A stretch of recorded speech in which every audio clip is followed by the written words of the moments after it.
Good evening, everyone. Now, today we will start our chapter number 1, real number of class 10th.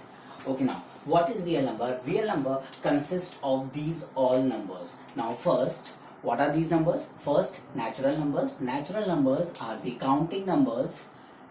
That means 1, 2, 3, 4 till infinity. Now, second is whole number. Now, what are whole numbers? Counting numbers with zero. Clear?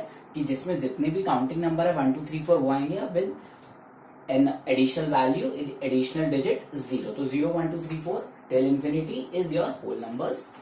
Then integers. Now what are integers? Whole numbers with their negatives. Now what that means, whole numbers with their negative means, whole number means 0 1 2 3 4 5 6 7 8 and till infinity with their negatives. If we will consider as 1, then it is also minus 1. If 2, then minus 2 and so on. Now, rational number. Now, what are rational numbers? So, rational numbers are in the form of p upon q. कोई भी number जो p upon q के form में लिखा हो, जहां पर जो डिनोमिनेटर है q वो जीरो नहीं होना चाहिए, ऐसे नंबर्स को हम रैशनल नंबर कहते हैं. और हम बोलते हैं कि रैशनल नंबर टर्मिनेट हो सकते हैं. जैसे कि एक छोटा सा एग्जांपल 2/5. यस, अगर मैं 5 को 2 से डिवाइड कर दूंगा, 2 को 5 से डिवाइड कर दूंगा तो it gives 0.4. Clear? So 2/5 that means a rational number where q is not equal to 0. Yes, denominator में 0 नहीं है. अगर डिनोमिनेटर में 0 आ जाएगा तो वो क्या हो जाएगा? तो वो इंफिनिटी या नॉट डिफाइंड हो जाएगा. ठीक है, इंफिनिटी नहीं, हम बेसिकली कौन सा टर्म यूज करते हैं? Not defined. अगर q की वैल्यू की जगह अगर मैं 0 लिख दूं, अगर मैं यहाँ पर 2/0 लिख देता तो ये जो वैल्यू होती वो हो जाती नॉट डिफाइंड. क्यों? क्योंकि 0 का कोई टेबल नहीं होता. 0 1 सा 0 होता है, 0 2 सा भी 0 होता है एंड सो ऑन. तो ये वैल्यू नॉट क्या बोलते हैं, नॉट डिफाइंड हो जाती. Now next is irrational number. Now what is irrational number? Irrational number same. It is in the form of p upon q where q is not equals to 0. Now what is the difference between rational and irrational? Now there is a condition. Rational number maybe terminates, but irrational number are non-terminating. Now what do you mean by non-terminating? Non-terminating means जहां पर भी reminder 0 नहीं आएगा. Clear? Non terminating means जहां पर भी reminder 0 नहीं आएगा. जैसे कि हमने यहां पर सॉल्व किया टर्मिनेटिंग में 2/5 है ना. तो इसमें जब अपन ने इसको डिवाइड किया होगा तो वहां पर क्या होगा? जैसे ही रिमाइंडर 0 आ गया होगा तो हमने क्वोशिएंट की वैल्यू ले ली 0.4. अब जब मैं यहां बात करता हूं तो एक कॉमन एग्जांपल है नॉन टर्मिनेटिंग का, जो हम हर बार मैथ्स में कहीं ना कहीं पढ़ लेते हैं, 10/3. ठीक है, तो 10/3 कौन सा नंबर है? एक इररेशनल नंबर है जिसका रिमाइंडर हमेशा क्या होता है? 1 होता है. अगर आप नोटिस करेंगे, अगर आप मन में ही डिवाइड कर लेंगे तो आपको तुरंत रिमाइंड हो जाएगा कि अगर 10 को मैं 3 से डिवाइड करता हूं तो 3 3 से 9 आता है और रिमाइंडर आता है 1. फिर मैं कैरी लेता और पॉइंट लेता हूं, एक 0 आता है, अगेन 3 3 से 9 1 रिमाइंडर. तो वो नंबर्स जिसमें रिमाइंडर 0 नहीं आता are called non terminating.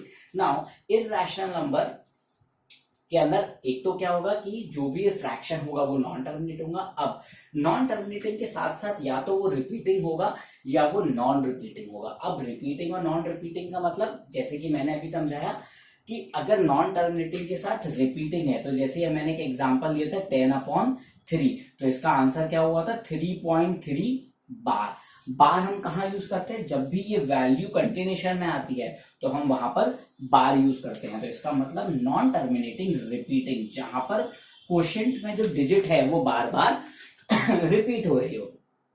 Clear? ऐसे बहुत सारे मैं एग्जांपल लिख सकता हूं. मैं चाहूं तो 1/7 भी एक एग्जांपल है. ठीक है,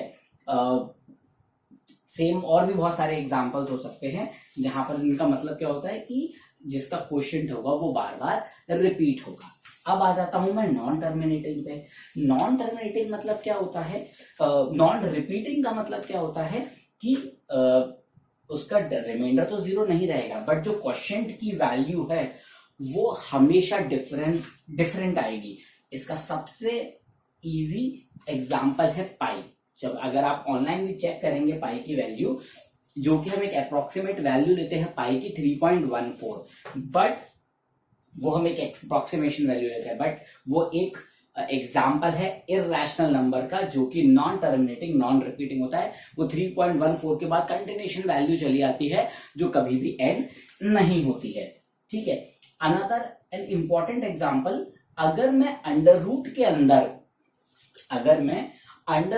अंदर कोई भी प्राइम नंबर लिख दूं, अगर मैं अंडर रूट के अंदर कोई भी प्राइम नंबर लिख दूं, so 2 is your prime number, yes और no? Now confusing thing, usually हम प्राइम नंबर में कंफ्यूज हो जाते हैं, सर सबसे छोटा प्राइम नंबर तो 1 होता है। No, 1 is not a prime number, remember 2 is only a single even number which is prime. Okay, so 1 is not a prime number, 2 is a smallest and even prime number.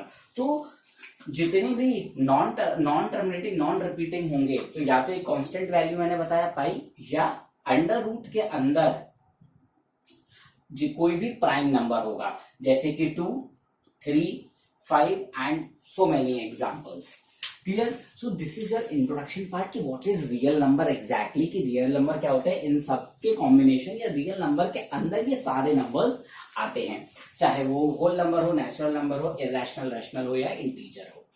अब now important part of this chapter real number is Euclid's division algorithm. यहां मैंने algo लिखा है, algo means algorithm. Now what is Euclid's division algorithm? हम क्या करते हैं, हम क्या फाइंड करते हैं इससे? We will find the HCF of two numbers by Euclid's division algorithm. तो एल्गोरिथम का स्टेटमेंट क्या है? ये है इसका statement, A is equals to B Q plus R. ये स्टेटमेंट है यूक्लिड्स डिवीजन एल्गोरिथम का। Now where A and B, देखिए मैंने यहाँ पे लिखा हुआ है कि A and B are the positive integers. तो मतलब वो जो दो नंबर जिनका हम एचसीएफ फाइंड करेंगे वो होंगे हमारे A and B. And remember condition क्या है? A is always greater than B. Clear? तो ए हमेशा बड़ा रहेगा बी से। और एक और कंडीशन, जो भी रिमाइंडर की वैल्यू होगी वो क्या होगी? वो 0 हो सकती है, क्योंकि देखो इक्वल का साइन लगा है, 0 हो सकती है, 0 से बड़ी होगी और हमेशा b से छोटी होगी। मतलब जो ये वाली वैल्यू होगी, b की जो भी वैल्यू रहेगी उससे हमेशा छोटी आएगी। ठीक है? और q का मतलब होता है कोशेंट एंड r का मतलब होता है रिमाइंडर। देखिए अभी हम बड़ी क्लास में हैं तो हमें एक एल्गोरिथम, एक स्ट्रक्चर फ्रेम कर दिया, बट ये बहुत जनरल जो हम बचपन से पढ़ते आ रहे हैं, ये उसी का एक रूप है। कैसे? मैं एक आपको छोटा सा एग्जांपल बता दूं तो आपको ये चीज बहुत क्लियर होगी कि ये जो कंडीशंस दी हैं या जो ये लिखा हुआ है हम पहले से ही पढ़ते हुए आ रहे हैं। ये क्या है? नाउ सी, अगर मैं एक छोटा सा एग्जांपल लूं आपको, कौन सा?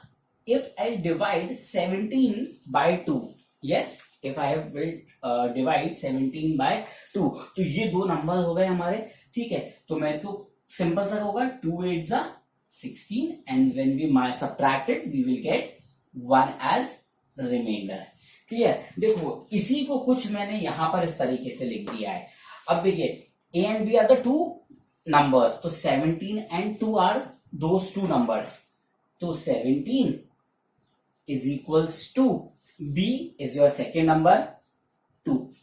now q is quotient, तो what is your quotient? is 8, तो 2 into 8 plus remainder, what is the remainder? r, here is 1। देखिए सेटिस्फाई करिए ये पूरी इक्वेशन, और जब मैं इसको पूरा मल्टीप्लाई कर दूंगा तो ये 17 के बराबर ही आ जाएगा। तो ये वाली चीज हम बचपन में पढ़ चुके हैं, हमने उसको एक एल्गोरिथम के फॉर्म में पढ़ दिया, जिसकी, और हमने क्यों पढ़ा? क्योंकि हमें एचसीएफ फाइंड करना है। और एक लास्ट स्टेटमेंट क्या है इसका?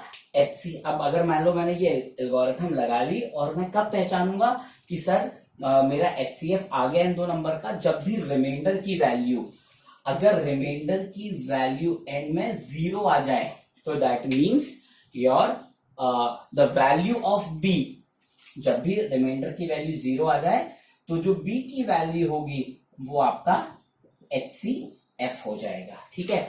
अभी होप, मुझे लगता है कि आपको ऑलमोस्ट सारी चीज क्लियर होंगी। अगर मे भी अभी आपको लगता है क्योंकि ये फर्स्ट क्लास है, ठीक है ना, अगर आपको बहुत ज्यादा क्लियर नहीं होगा तो हम थ्रू एग्जाम्पल जब हम इसको गो थ्रू करेंगे तब आपको ज्यादा क्लियर होगा कि ये कैसे मैंने किया है. आई होप इंट्रोडक्शन पार्ट आपका क्लियर होगा.